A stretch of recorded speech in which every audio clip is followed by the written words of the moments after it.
శ్రీ మహాగణాధిపతయ నమ. ఐం మహాసరస్వత్యే నమ. శ్రీ లలితాంబికాదేవ్యే నమ. ఈ అమావాస్య అంటే వైశాఖ అమావాస్య అనేటువంటిది వస్తూ ఉన్నది. ఎప్పుడు 27వ తారీఖు మంగళవారము. సూర్యుడు ఉదయించినప్పుడు ఏ తిథి అయితే ఉందో అదే మనకు ప్రామాణికము అనేటువంటిది మనకు తెలుస్తూ ఉన్నది. అందువలన ఏమిటి దీని యొక్క ప్రాధాన్యత అంటే ఎన్నో రకాల ఉపయోగాలు ఉన్నాయి మన జీవితానికి. ఏమేమి ఉపయోగాలు ఉన్నాయో నేను చెబుతాను. వాటి వలన ఏమి పరిహారాలు చేసుకుంటే మీకు మేలవుతుందో సూక్ష్మముగా అతి తక్కువలో పరిహారాలు చేసుకుంటే మీకు మేలు జరుగుతుందో కూడా నేను తెలియజేస్తాను. అసలు ఈ మంగళవారము కృత్తికా నక్షత్రం అంటే కార్తికేయుడి యొక్క నక్షత్రముతో సంపూర్ణమవుతూ ఉన్నది. అంటే మనకు నక్షత్రేష్టి అని ఉంటుంది. మనకు 27 నక్షత్రాలు అశ్విని, భరణి, కృత్తిక, రోహిణి, మృగశిర, ఆర్ద్ర, పునర్వసు, పుష్యమి, ఆశ్లేష, మఖ, బుబ్బ, ఉత్తర, హస్త, చిత్త, స్వాతి, విశాఖ, అనురాధ, జ్యేష్ఠ, మూల, పూర్వాషాఢ, ఉత్తరాషాఢ, శ్రవణం, ధనిష్ట, శతభిషం, పూర్వాభాద్ర, ఉత్తరాభాద్ర, రేవతి.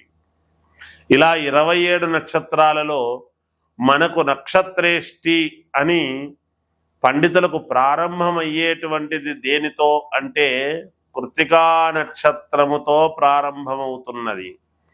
అగ్నిన్నః పాదకృత్తికాః నక్షత్రం దేవమింద్రియం అని ప్రారంభమవుతూ ఉన్నది.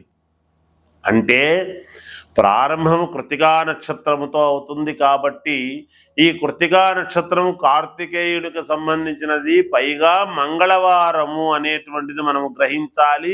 ఆ పైన మనకు మామూలుగా ఏమిటి అంటే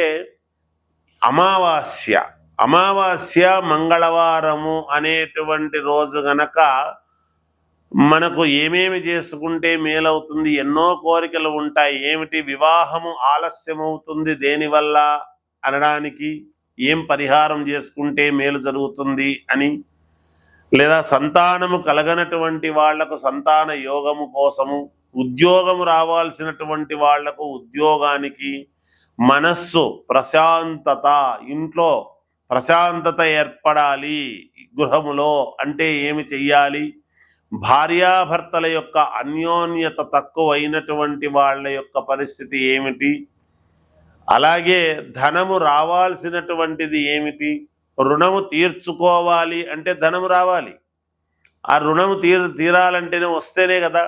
అందువల్ల కుజుడి యొక్క ప్రభావము, ఆ కుజుడు మంగళకరుడు కాబట్టి, మంగళవారానికి అధిపతి కాబట్టి ఈ రోజు చాలా విశేషమైనటువంటి రోజు అనేటువంటిది తెలియజేస్తూ ఉన్నాను.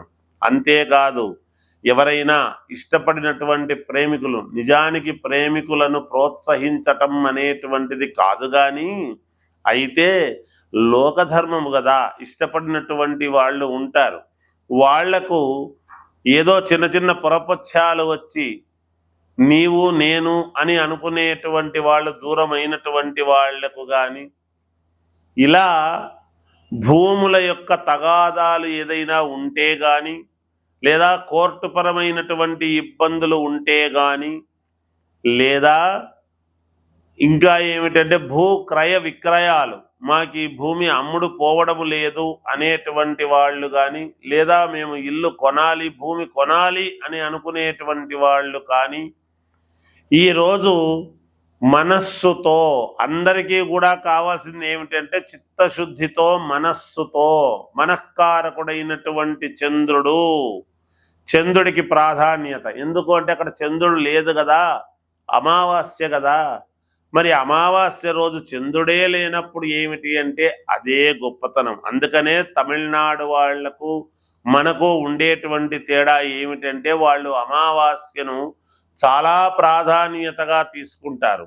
చంద్రుడి యొక్క అనుగ్రహము పరిపూర్ణముగా కలగడానికి ఈ అమావాస్య రోజు, మంగళవారం రోజు కుజుడి యొక్క అనుగ్రహము కలగటానికి మనకు మనస్సుతో ఏదైతే మన కోరికలు తీరాలి అని మనము చేసుకుంటామో అవి మైనస్సు ప్లస్ అవుతుంది. కాబట్టి మన మనస్సుతో అక్కడ చంద్రుడు పూర్ణముగా లేనటువంటి రోజు ఎప్పుడైతే మనము కోరికలు కోరుకుంటామో మరుసటి రోజు నుంచే పాడ్యం నుండి మళ్ళీ చంద్రుడు పూర్ణత్వం కావడానికి ప్రారంభమవుతుంది.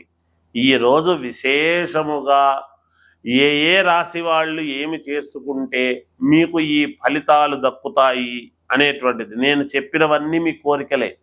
అనేక రకాల కోరికలు ఉంటాయి. ఇంట్లో పిల్లలకు సరిగ్గా చదవడం లేదన్నా, లేదా పిల్లలకు దిష్టి తగిలింది అన్నా, ఇలా పెద్దవాళ్లకు కానీ నరదృష్టి అయ్యింది అంటే, నూతన గృహప్రవేశం చేసినప్పటి నుంచి, మాకు ఈ గృహం కట్టుకున్నప్పటి నుంచి ఎందుకో కొంచెం సరిగ్గా నడవడం లేదు గురువు గారు, వ్యాపారాలు సరిగ్గా లేవు గురువు గారు, ఇలాంటివి చిన్న వ్యాపారాల దగ్గర నుండి పెద్ద పెద్ద వ్యాపారాల వరకు ఎవరికైనా ఏ ఏ రాశి వాళ్ళు ఎటువంటి పరిహారము చేసుకుంటే మీకు పరిపూర్ణముగా మేలు జరుగుతుంది అనేటువంటి దాని గురించి ఈ అమావాస్య నాడు ఏమి చేస్తే మీకు మేలు జరుగుతుందో నేను చెబుతాను. ఎందుకంటే పూర్ణముగా ఈ అమావాస్య చంద్రుడు ఉండడు, చీకటిగా ఉంటుంది, మంగళవారం రోజు. అప్పుడు గనక ఏమి చేసుకుంటే, ఏ రాశి వాళ్ళు ఎటువంటి పరిహారం చేస్తే మీకు తప్పక విజయము కలుగుతుంది అనేటువంటి దాన్ని ఇప్పుడు నేను మీకు తెలియజేయబోతున్నాను. కన్యారాశి వారికి, కన్యారాశి వారు చేయవలసినటువంటి పరిహారాలు ఏమిటి అంటే, మీ కోరికలు నెరవేరటానికి, మీకు అనుకూలముగా ఏవి ఉండినా మీకు ఉన్నటువంటి దోషము పోవడానికి మీరు ఏం చేయాలి అంటే, ఒక రావి ఆకు తీసుకొని ఆ రావి ఆకులో ఒక పిరికెడు నువ్వులు ఆ రావి ఆకులో పోసి, ఆ నువ్వుల మీద ఒక ప్రమిద పెట్టి, ఆ ప్రమిదలో పసుపుతో ఒక ఒత్తి చేసి, ఒక ఒత్తికి పసుపు పట్టించి, ఇంకొక ఒత్తికి కుంకుమ పట్టించి, ఇంకొక ఒత్తికి బియ్యపు పిండి పట్టించడం. ఈ మూడు కలిపి నెయ్యితో, ఆవు నెయ్యితో తడిపి అక్కడ దీపారాధన చేయండి. ఆ నువ్వుల నూనెతో ఆ నువ్వులు పైన ఆ ప్రమిద పెట్టి ఆ మూడు ఒత్తులు అందులో వేసి ఆవు నెయ్యితో దీపారాధన చేయండి. అలా చేసిన తర్వాత మీరు స్మరించుకోవాల్సింది ఏమిటి అంటే, అమ్మవారి యొక్క అష్టోత్తరము. ఏ అమ్మవారు? దుర్గా అమ్మవారి యొక్క అష్టోత్తరము చదవండి. అలా చదివి మనస్సు ప్రశాంతముగా 3 నిమిషాల పాటు మనస్సుతో ఏకాంతముగా కూర్చొని, ఆ తర్వాత అగరబత్తీలు తిప్పి పూర్ణముగా అక్కడ పెట్టేసి భగవంతుడికి ఇచ్చి నమస్కారం చేసుకొని పైకి లేయండి. తప్పకుండా మీకు విజయము కలుగుతుంది గాక. జయోస్తు. అన్ని రాసుల వాళ్ళు కూడా నరదృష్టి చిన్నపిల్లలకు కానీ పెద్దవాళ్లకు కానీ, భర్త బయటికి పోయి వస్తే ఇంట్లో స్త్రీలు భర్త యొక్క శ్రేయస్సు కోరుకునేటువంటి వాళ్ళు కాబట్టి, ముందు ఇంటి యజమాని బాగుంటే అందరూ బాగుంటారు అనేటువంటిది ఉన్నది కాబట్టి, ఈ అమావాస్య రోజు మిట్ట మధ్యాహ్నమైన, సాయంకాలమైన, రాత్రి 9 గంటల లోపల ఎప్పుడైనా సరే మీరు చేయవలసినటువంటిది ఏమిటి అంటే, దిష్టి తీయడం అనేటువంటిది ఒకటి ఉంటుంది. చిన్నపిల్లల కోసం మూర్ఖత్వము పోవటానికి, లేదా మగవాళ్ళు బయటికి పోయి ఇంటికి వచ్చిన తర్వాత వాళ్లకు దిష్టి పోవడానికి కానీ, లేదా మనకు నరదృష్టి అనేది ఉంటుంది, ఈ నరదృష్టి అనేటువంటిది దూరం కావడానికైనా మీరు దేంట్లో ఏమి చెయ్యాలి అంటే, జనరల్గా అన్ని రాసుల వాళ్లకు పనికొచ్చేటువంటిది ఇది.